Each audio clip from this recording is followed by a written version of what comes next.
എല്ലാവരും ഇടിച്ച് മൂന്ന് പേര് വെച്ച് ഇടിച്ച് കയറുവാണെങ്കിൽ ഭയങ്കര പാടായിരിക്കും, നമുക്ക് ഭയങ്കര റഷ് വരും. അതുകൊണ്ട് നിങ്ങൾക്ക് ഞാൻ തരുന്ന ക്ലൂ കണ്ടുപിടിക്കുന്ന ആൾ ആരാണെന്ന് എന്നോട് ഒന്ന് പറയുക. മനസ്സിലായില്ല?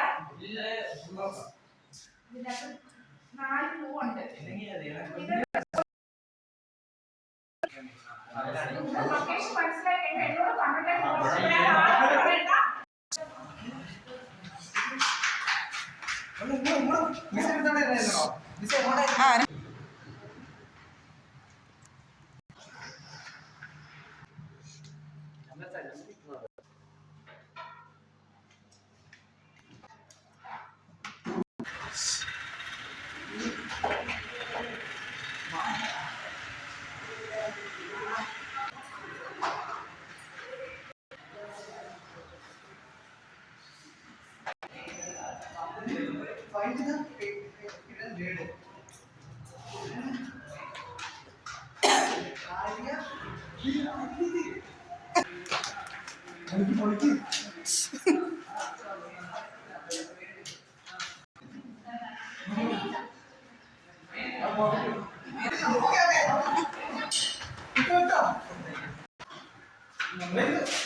ക്ലൂ എല്ലാം ഉണ്ടോ നോക്കണേ.